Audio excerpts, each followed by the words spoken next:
think it was about 2 weeks ago I first heard the phrase um, incarnational apologetics. And and the reason that stuck with me was because whenever I work with, I guess, younger Christians, that I'm happy that there's a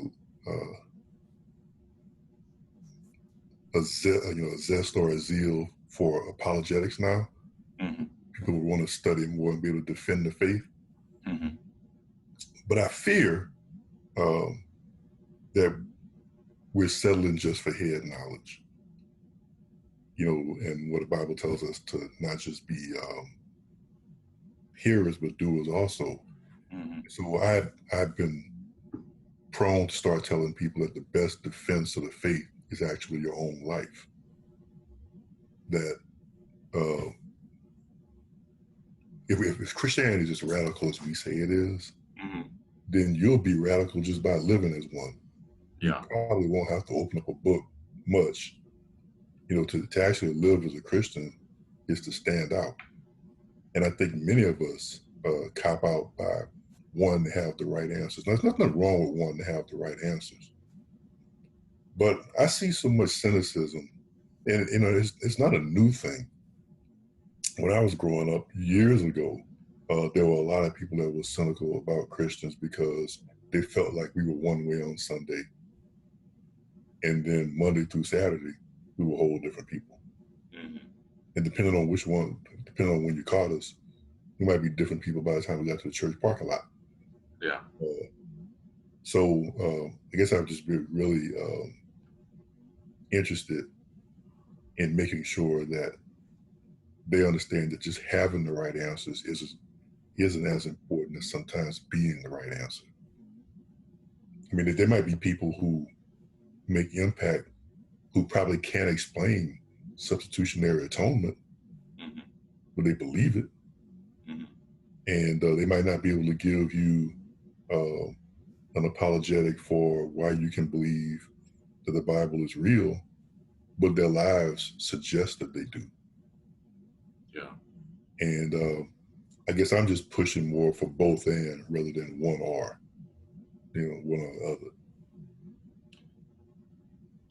It's interesting as you elaborated on that, because I had my own topic I was going to bring to the table. Something I was thinking about this morning. But hey, next couple meetings or see where it goes, we can talk about them both. But a little bit of a tie-in, I guess. I'm preaching through Revelation right now, and some weeks I think that's a mistake, but I'm trucking through it. Yeah, it's very taxing study. You can't at all slack off. There's no Saturday night quick prep. When you're doing Revelation, let's just quickly grab the application and go with it. You gotta really stay focused, and even then, it's complicated. But that had me thinking about Dogma. I can't remember if we've touched on that before. I know we've met a couple times before we recorded our last one, and it seems like we've touched on the subject a little bit before. But one of the things that's been really wearing on me is where Dogma begins and ends. I don't know if I'm making sense, but where do we stand our ground in our doctrine, essentials and non-essentials? Because although that in some ways that seems pretty self-explanatory, I guess in Christian circles, maybe the creeds or whatever, but I've found that people's people's that line of what's essential and non-essential. I think it seems like it can move from person to person. I agree with that. You know what I'm saying? Yeah. And I guess to try and tie all this together, one, the way that kind of ties in with Revelation, obviously that book, more than any other book in the Bible, has different perspectives and different views. And I've found that people get very dogmatic with that book, you know. Mm-hmm. And if you're studying different perspectives, different scholars, commentaries, whatnot, and there's that many perspectives, I would think there'd be a little bit more humility, but you'd be surprised how many people just like, you know, this is I wouldn't be surprised because I'm on Twitter. Yeah. And we're dogmatic about everything. Yeah. Right. Right. So. Well, and real quickly, and then we can play with it and see where it goes, because you brought up the topic of what'd you say, incarnation? Incarnational apologetics. Yeah, and incarnational apologetics is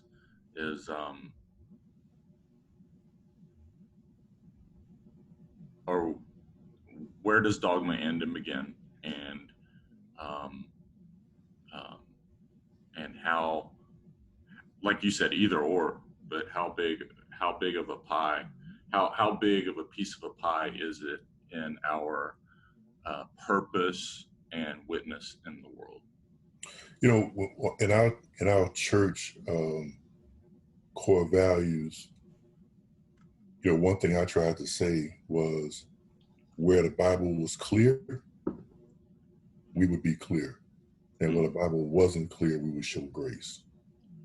It didn't mean we don't have an opinion. It doesn't mean that we're not bound by some tradition or something, some bias that we bring to it.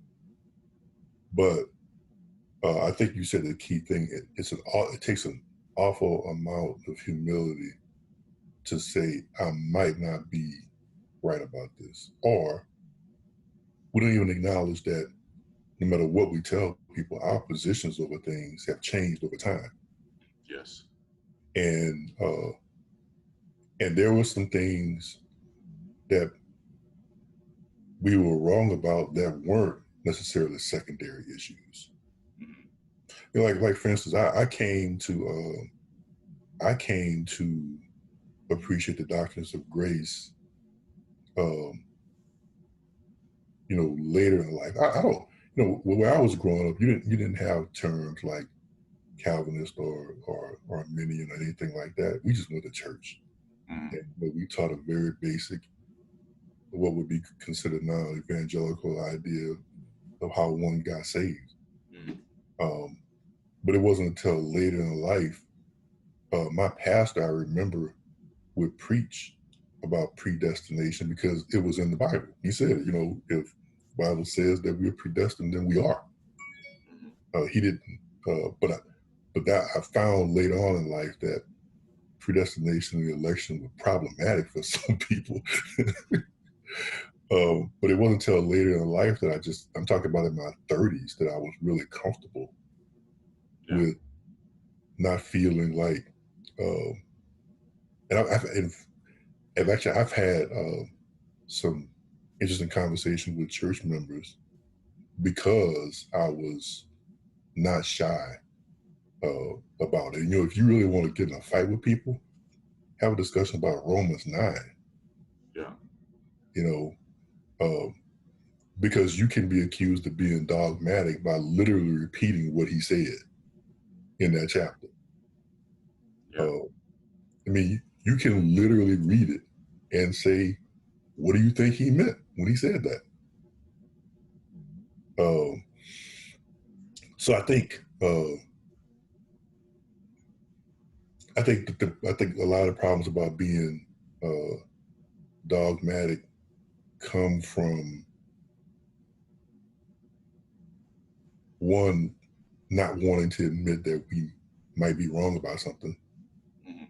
And then two, nobody likes to be called dogmatic. Yeah. And you know, it's interesting because I forgot who the author is, but there's a book called Reformed Dogmatics.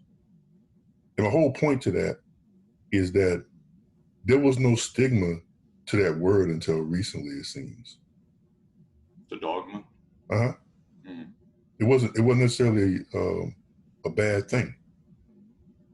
I mean, I would argue that Paul might feel that he's dogmatic about the gospel, in some ways. I don't think it's a bad thing. Yeah. I think Herman Bavinck wrote Reformed Dogmatics, I think, or a form of it. There might be several versions of it. But my point is just that I don't know if it was always a bad thing to be dogmatic. I think that we have repackaged that term to make it a pejorative. Yeah. Did you think about it? There ought to be some things we're dogmatic about. You're right. And that's sort of what I'm getting at. Actually, you bring up a perfect subject, and I guess the where we're going with this, we don't want to lose the forest through the trees.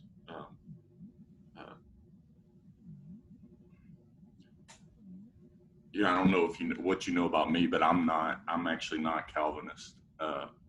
I'm not Calvinist, but that's one of those things too, where two people look at a certain passage in Scripture, and both of them say, well, the Scripture plainly teaches, whatever it is, whatever the topic it is. I saw there was a meme the other day, and I'm willing to bet it probably came from the Catholics, but that it had a picture of a guy with his Bible, and it said the Bible's very clear. This many denominations can't be wrong. You know what I mean? And so I don't like you're saying. I agree that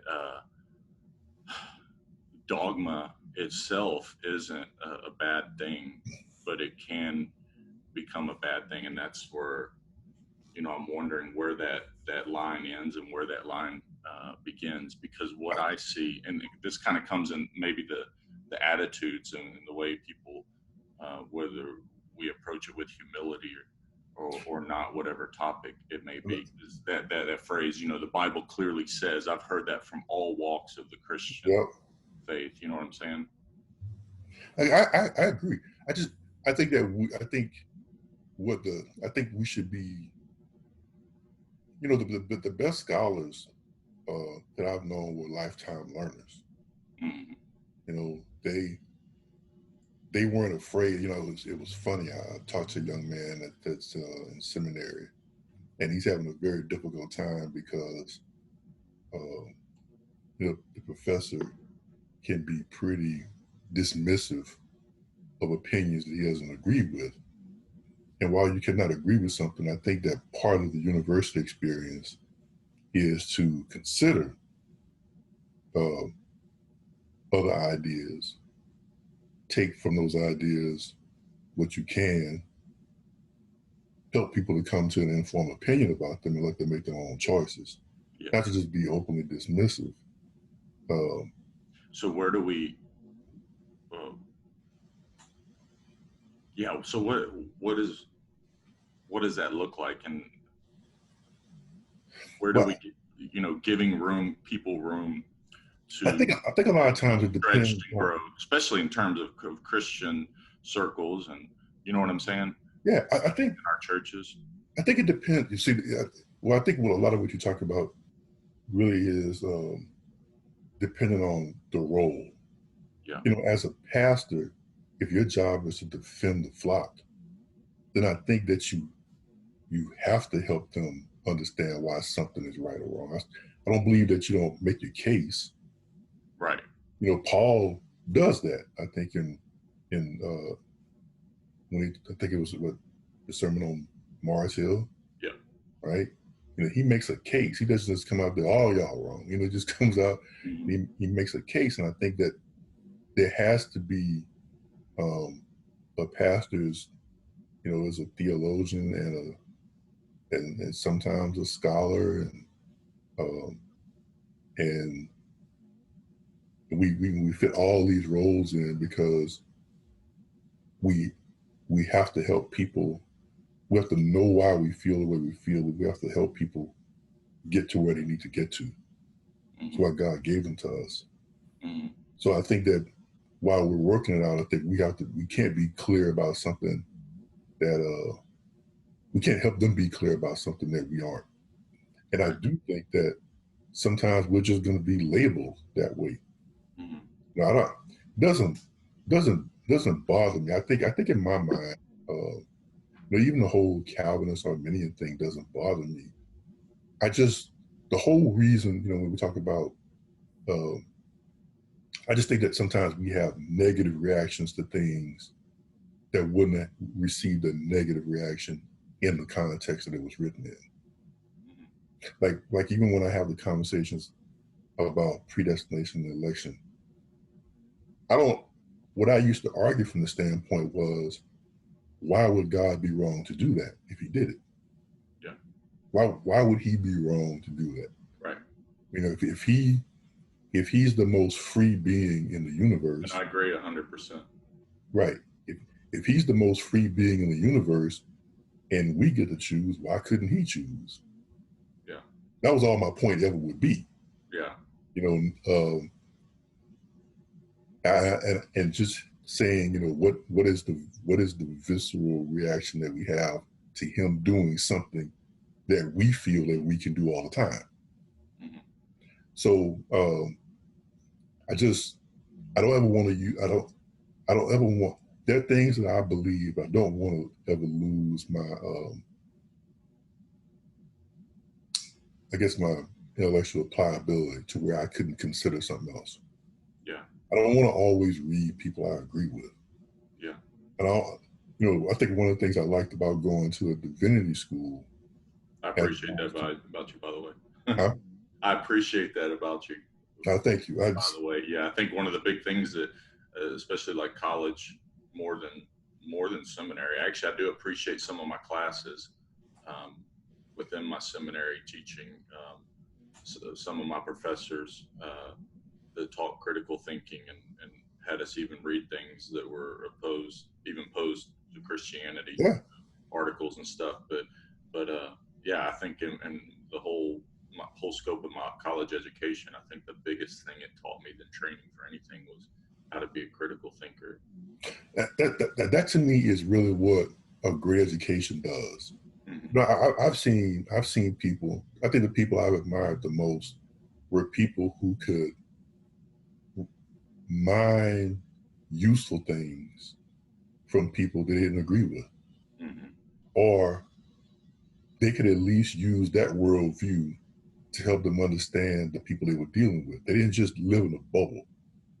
And I think that's the thing that I guess more than just being dogmatic, I think I'm bothered by people who live in an intellectual bubble. Yeah. They won't even consider. I give you. So in the time we have left, here's what was bothering me. I have the young man I was talking about was in a class, and the professor started talking about James Cone and his Black liberation theology. And I guess he said some pretty disparaging things about Cone and Black liberation theology. And the young man felt isolated in the class because he was the only person of color. And I understood immediately what the issue was. The issue wasn't that this young man actually believed Cone's writings. What bothered him was that the professor didn't bother to do the homework to say, why would Cone be popular? What produced Cone? What was the gap that allowed, if you believe that his writings are heretical, then what allowed him to gain a foothold in that community? Yeah. Right? Why don't you understand the community and understand his writings and why people latched on to what he said, as opposed to just saying, you guys are nuts for believing it. Yeah. That kind of thing. I think that's when dogmatism Mhm. bothers me Right. without trying to understand. Yeah. It's like even it's like even what happens with cults. It's easy just to say these people are a bunch of loons. But why do they believe Well, what they why? Right? Yes. How did Yes. Amen. what's Amen. going on? And I don't think this is, see, I mean, yeah, this is the stuff that it's not just a matter of frustration. It is a matter of frustration, but it's a matter of not to get too much on a rabbit trail. But I remember when I started off in ministry, I was in a little Baptist church. We were atypical Baptists, you know. It was a lot like the Haven, like, you know, Yeah. how we dressed, stuff like that. My pastor had a rough background, and, you know,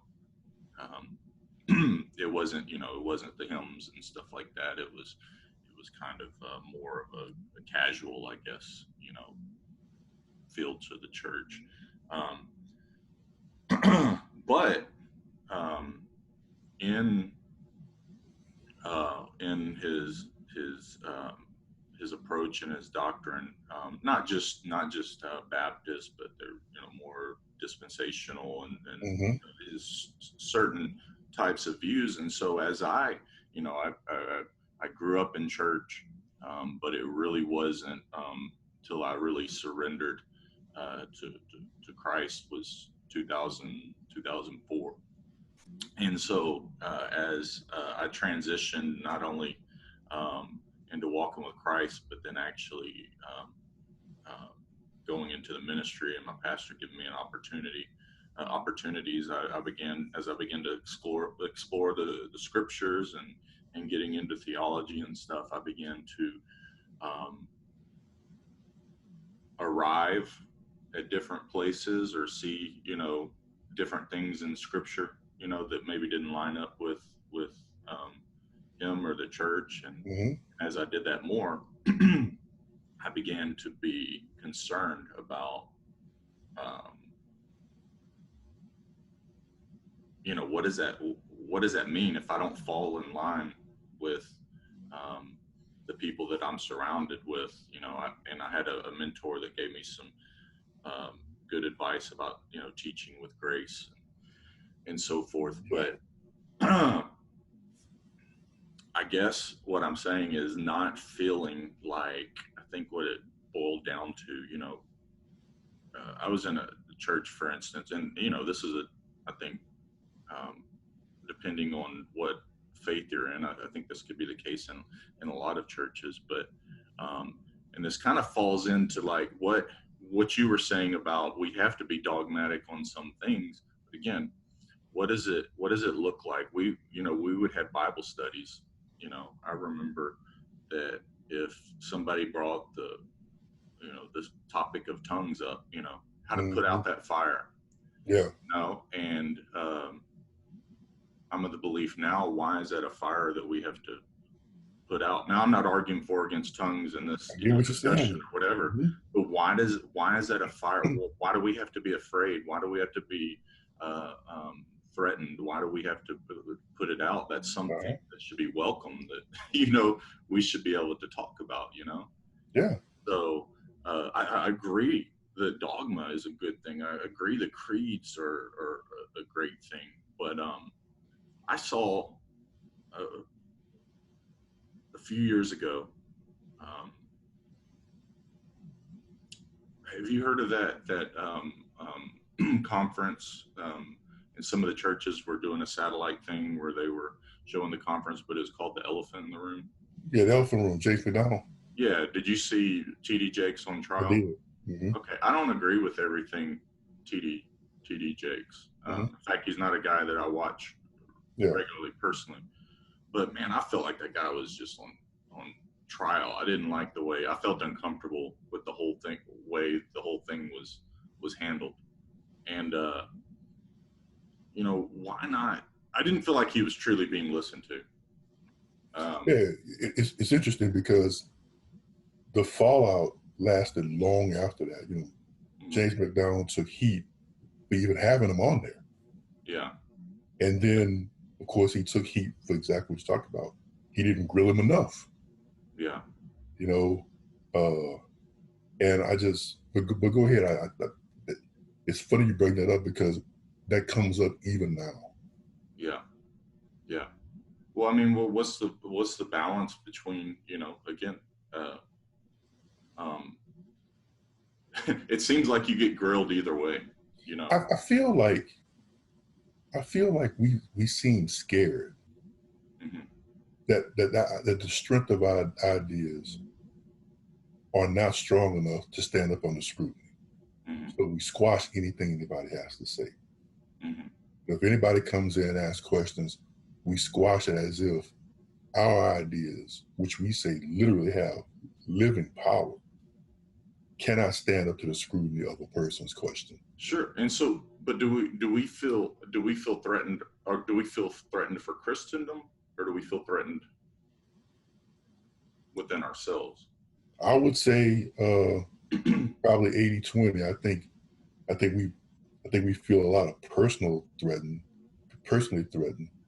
I don't know if we feel threatened for Christendom because I don't think we identify with it all. Hmm. I think we identify in a very narrow band. If you look at again the things that happen on Twitter, a person who is not a Christian would never believe that all those people are Christians Yeah. because I don't see anybody else doing what we do on Twitter, Yeah. where it's just one big long food fight among professing believers. Hmm. I don't see anybody else doing that. Hmm. Yeah. And you would think that somebody might step in and say, "Hey guys, is there a more productive way to do this?" Well, I do see it in another realm, and you could probably relate to this. Um, in sports, there's a lot of trash talk. So I see that. Is that what you're talking about though? Like in the Christian realm on Twitter and stuff like that? Yeah, a person will have an idea, and the person in another camp they will, you know, bash that person, and the people that defend that person bash this person. Like Michael And, Jordan and LeBron, you and I start discussing yeah, that, and, uh, and we start trash talking. Man, you're crazy, you're stupid, you idiot, right. or whatever.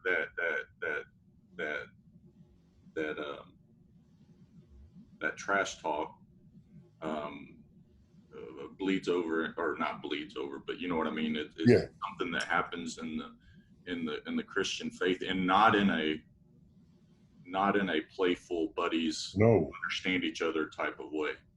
no, it is not, and you would have a hard time believing that we're actually on the same team, Yeah. and it's mean language. It's not trying to understand. It's not trying to correct and love. It's not assuming the best about that person. It is they're playing for keeps, Yeah. and it's difficult to watch. And no one will believe that we have more in common than we do, not in common, or that we're on the same team at all. If you just watching that intramurally, you would never believe that So sometime we would be in the same kingdom. so I'm just wondering, thinking about the TD Jakes things, and that was James McDonald, right, who interviewed Yeah, him? that was from Okay, so you've got two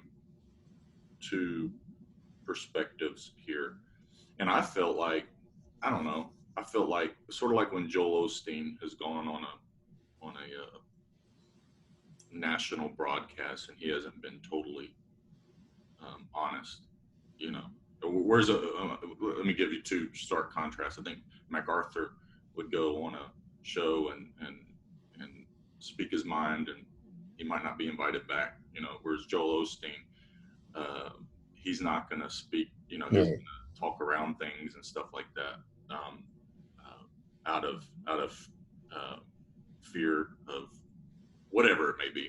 Maybe it's losing his audience. I don't know, but and not that Joel Osteen. I don't think I he get you saying. theology to begin with, but uh, you got T.D. Jakes, who I felt, and it's been a while. I should have revisited this, but I felt like wasn't being clear to begin with, and I can't speak for what's going on inside of him, but I felt like out of fear, you know, of ridicule of actually saying what he believed, right?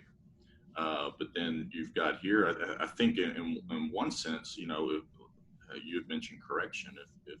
If correction needs to be made, you want to be able to gently rebuke and correct and help people see things clearly. But if people are feeling threatened, they're not even going to um, speak clearly what they believe. But to me, shouldn't the goal, we immediately are fisticuffs, but shouldn't the goal is, you mentioned being on the same team, and I know Yeah, I mean, maybe that's part of the problem, is not seeing yourselves on the same team because of the dogma, the difference in the doctrine or whatever. But shouldn't the goal is both of you, um, not saying you know, one party has to learn to agree with the other, but as you come to an understanding, you're both at least growing in your capacity to understand one another and where they're coming from. I agree. I think sometimes there are going to be moments where we have to understand that we're just not going to be on the same team. That's okay. Yeah. But do we arrive at that too soon? I would agree. But you're assuming that we're talking to each other to understand, right? This society now lives for the gotcha moment, right? Yeah. Where I'm going to walk somebody down a path to get them to say something where I can say, see, got you, as opposed to listening to understand. We listen to respond, not to understand. And I think that it's very difficult to be where Jake's was. If you really want to understand what he believes, then call him. Yeah. You know what I mean? You could call him. You could just, both of these guys have these really large ministries. They could have found a way to make that conversation happen. The reality is, I agree 100%. Yeah. And I know you're wanting to do a forum where you're teaching others or showing others, but call them and have that conversation first. Right. You could have just, once you've arrived to an understanding and you know exactly where you are, then present it publicly. You know what I mean? For the right. Yeah. I mean, if you really just wanted to know what he believed, you call him. That's all I'm saying, right? Was that it would have been easy just to do that. Because I just think, man, that must have been hard, because Jason's not stupid. He knew he was walking into. Right. Now, having said that, it wouldn't have affected his audience at all, because the people that are with him are with him. Mm-hmm. But I think that those kinds of things, to me,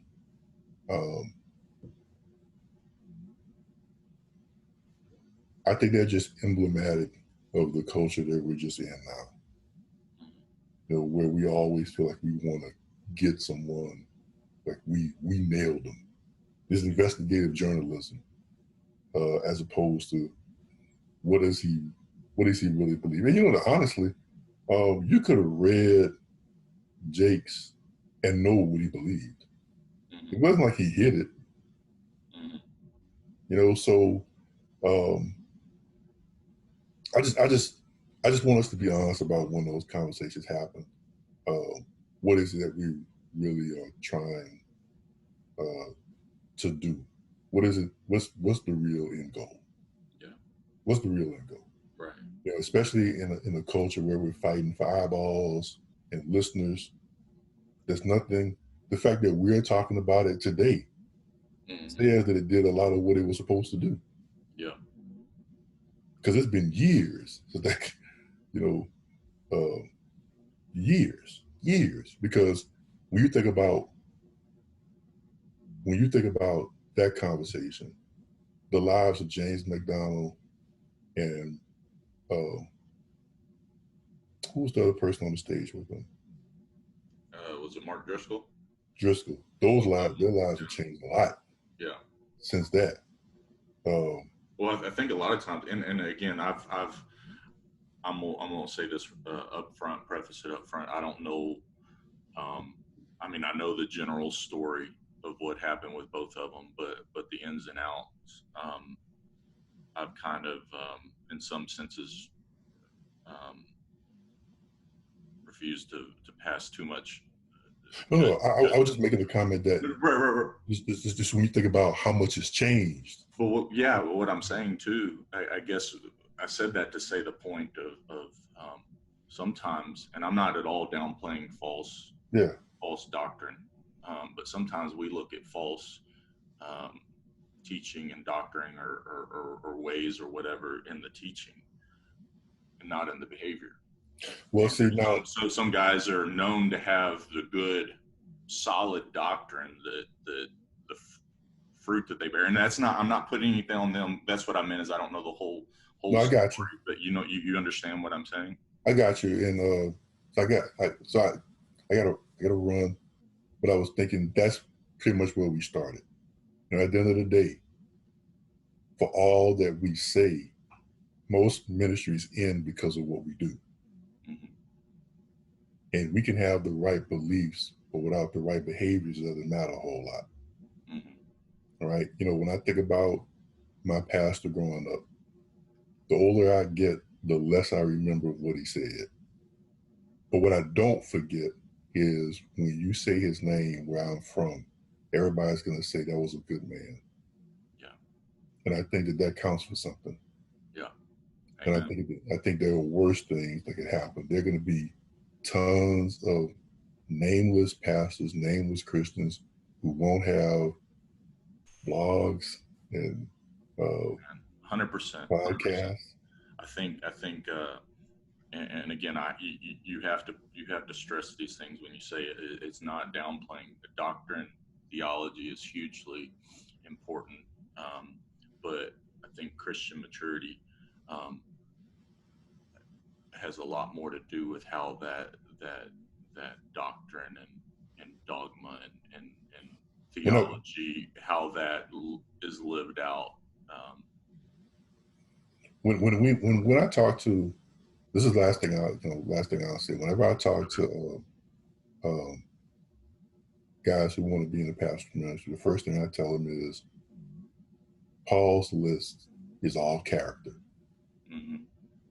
I get what you guys want to do. You want to be the best preacher. You want to. I get all of that, but his list is all character. All of his character. And I tell him, when you get fired, you'll get fired because of character. You won't get fired because of preaching, or you won't get fired because of your public image. You'll get fired because your character didn't hold up. Every guy in ministry that I know that got fired, I personally don't know anybody that got fired for being a bad preacher. Yeah. I know that almost everybody I know that lost their job, they lost their job because of character. All of them, without exception. Yeah. Their preaching gifts might have prolonged their stay, but there was even a point where that wasn't enough. Yeah. Well, that's a good word to heed. I guess we'll end it there then.